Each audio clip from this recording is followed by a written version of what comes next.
Oke, Bismillahirrahmanirrahim. Assalamualaikum warahmatullahi wabarakatuh. Halo semuanya, kembali lagi dengan saya Zakwan Raditya Haq.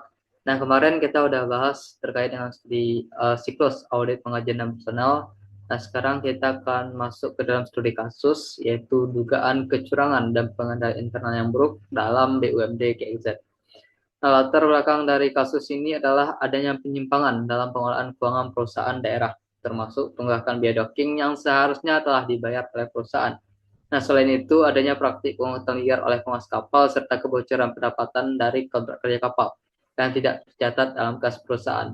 Nah, temuan ini menunjukkan lemahnya sistem pendanaan internal, kurangnya pengawasan manajemen, dan adanya penyalahgunaan wewenang oleh pimpinan serta pihak-pihak yang terkait, yang pada akhirnya menimbulkan kerugian keuangan dan menurunkan akuntabilitas dari BUMD GIZ tersebut.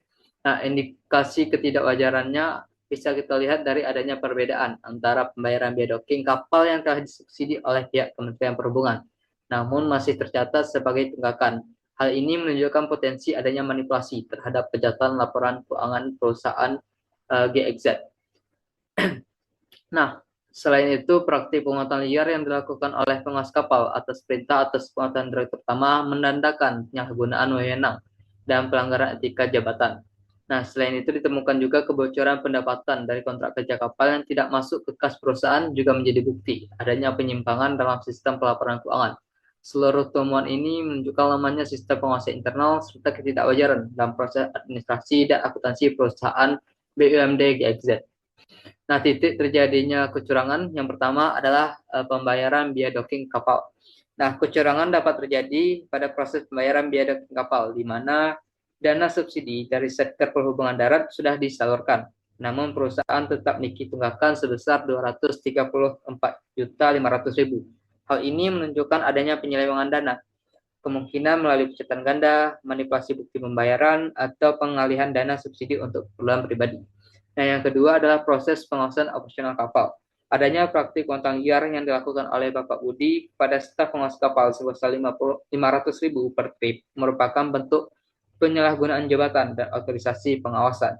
Kecurangan ini terjadi karena tidak adanya pengawasan langsung atas proses operasional dan lemahnya kontrol atasan terhadap aktivitas langsung di lapangan. Nah, ketiga adalah pencatatan pendapatan kontrak kapal. Perusahaan mendapatkan fee 10% dari kontrak kapal bersama KMP 11E untuk tahun 2018 dan 2019. Namun dana tersebut tidak masuk ke kas perusahaan. Ini merupakan bentuk fraud pada pendapatan atau bisa disebut dengan revenue fraud, di mana penerimaan perusahaan disembunyikan atau dialihkan untuk kepentingan pribadi. Nah, modusnya bisa berupa manipulasi jurnal pendapatan, penggunaan rekening pribadi, atau pemalsuan dokumen penerimaan. Nah, yang keempat adalah kecurangan dalam tata kelola dan kepemimpinan perusahaan atau managerial fraud. Ketidakhadiran direktur utama saat penggeledahan serta keterlibatan anggota keluarga atau adik kandung dalam posisi penguasa mengindikasikan adanya konflik kepentingan atau konflik of interest. Hal ini memungkinkan terjadinya kolusi internal antara pimpinan dan staf pengawas untuk menutupi penyimpangan.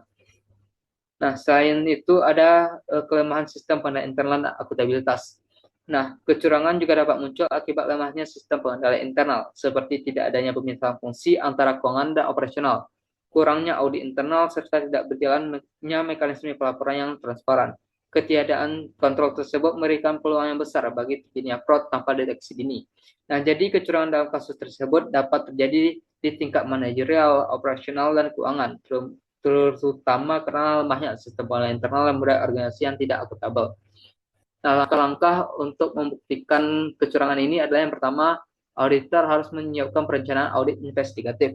Langkah awal adalah menyusun rencana audit investigatif dengan menetapkan ruang lingkup, tujuan dan fokus pemeriksaan. Auditor perlu menentukan area yang berisiko tinggi, seperti transaksi biaya docking, penerimaan fee kontak, dan aliran kas operasional. Selain itu, perlu dilakukan koordinasi dengan pihak pengawas internal dan penyidik untuk mengamankan dokumen serta bukti digital agar tidak dimanipulasi.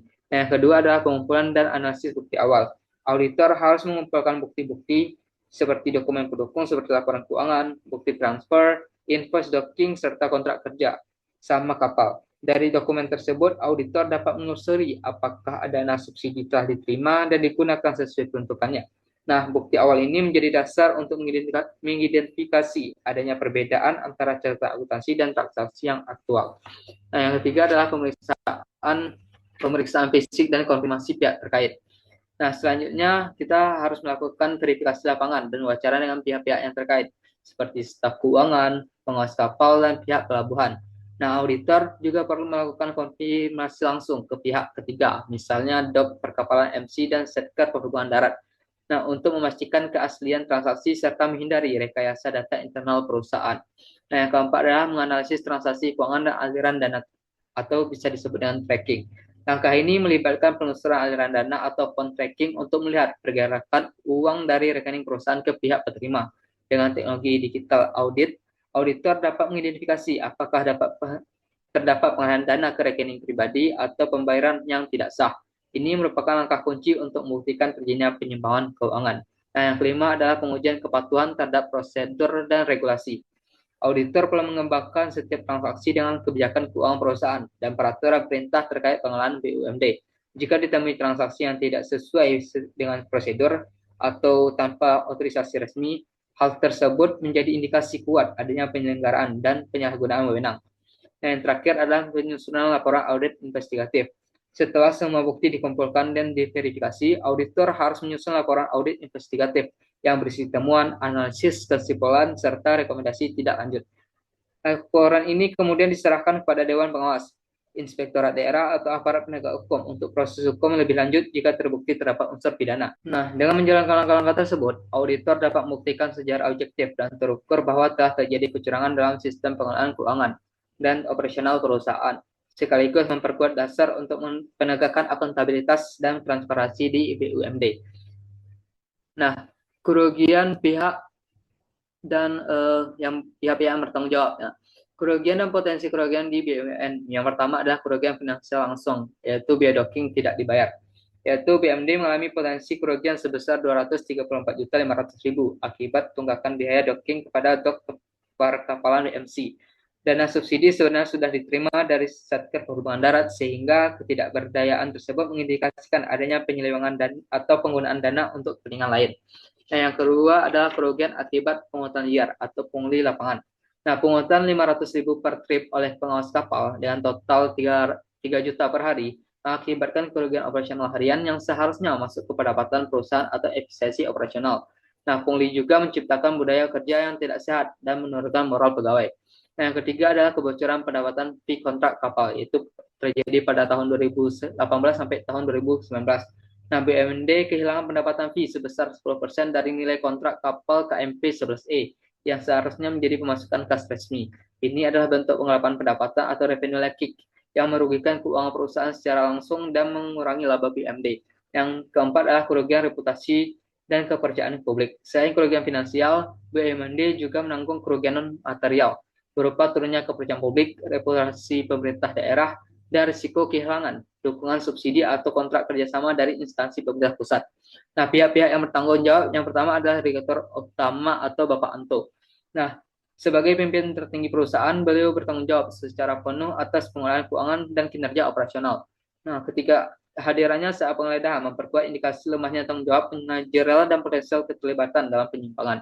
Yang kedua adalah pengawas Kaspa atau Bapak Budi. Nah, terlibat langsung dalam praktik pungli, sehingga bertanggung jawab secara pribadi dan administratif. Karena hubungan keluarga dengan direktur utama terdapat unsur konflik of interest yang memperburuk integritas pengawasan internal. Nah, yang ketiga adalah bagian keuangan dan pengawasan internal. Nah, unit keuangan dan pengawasan internal turut bertanggung jawab secara sistematik karena gagal mendeteksi dan melaporkan penyimpangan yang sejak awal. Ini menunjukkan lemahnya penerapan pengendalian internal. Dan yang terakhir adalah Dewan Pengawas BUMD yang secara terbatas.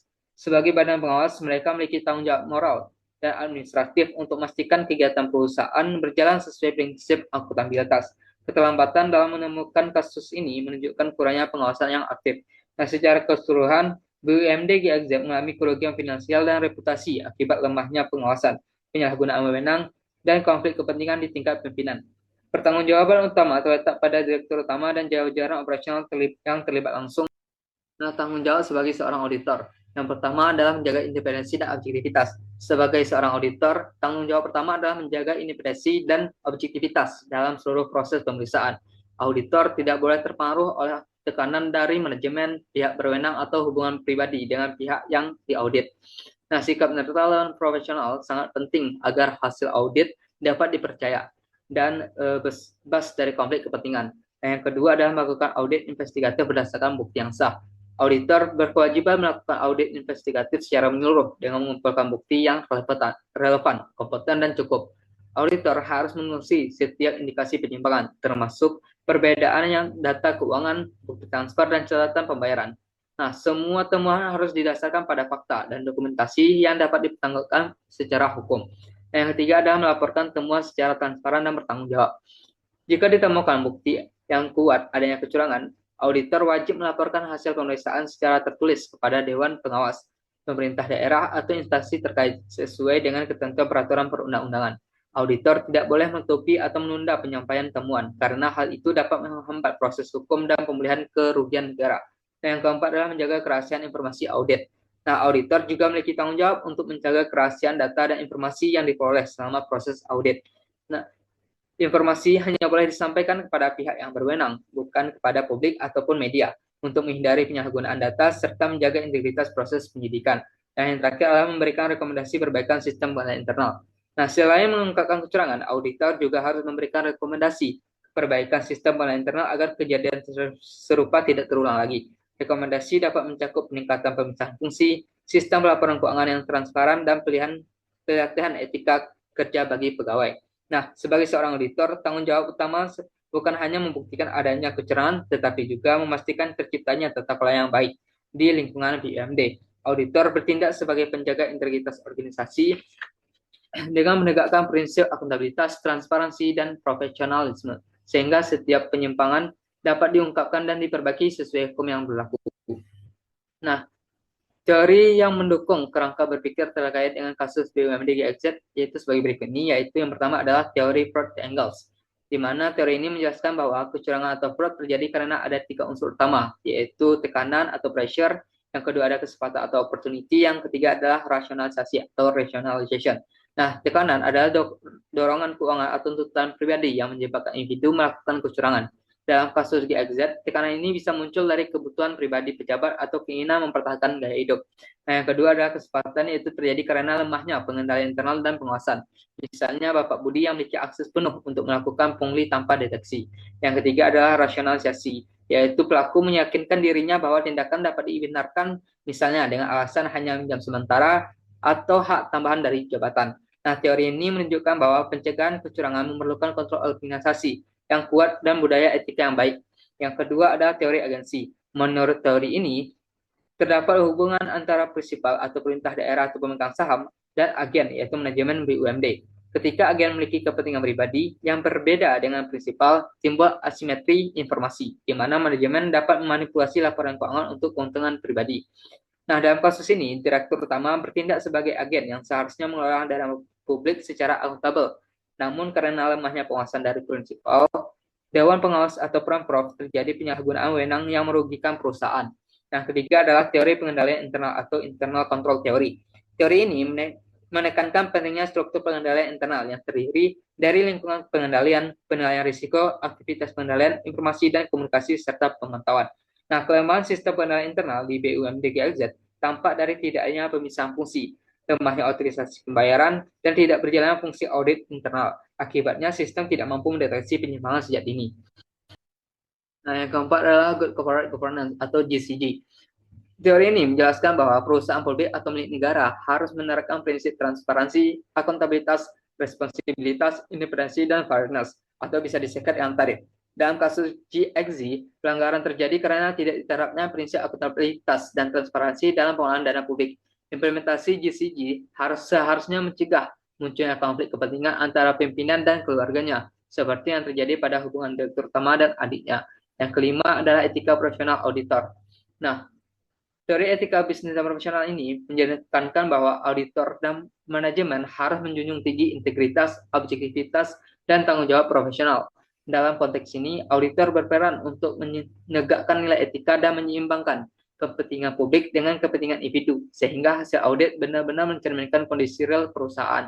Nah, kesimpulannya adalah kelima teori tersebut menjelaskan bahwa kecurangan muncul karena adanya tekanan, peluang dan lemahnya sistem pengawasan. Sementara audit dan penerapan tata kelola yang baik menjadi instrumen utama untuk mengembalikan integritas serta akuntabilitas orientasi publik seperti BUMD GXZ.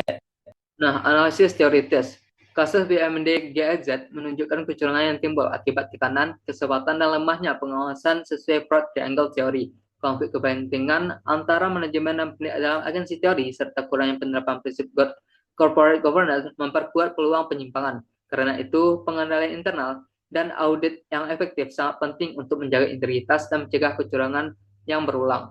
Nah, kesimpulannya adalah kasus BUMD GXZ ini menunjukkan bahwa lemahnya sistem pengendalian internal dan pengawasan dapat menimbulkan penyimpangan keuangan serta penyalahgunaan wewenang.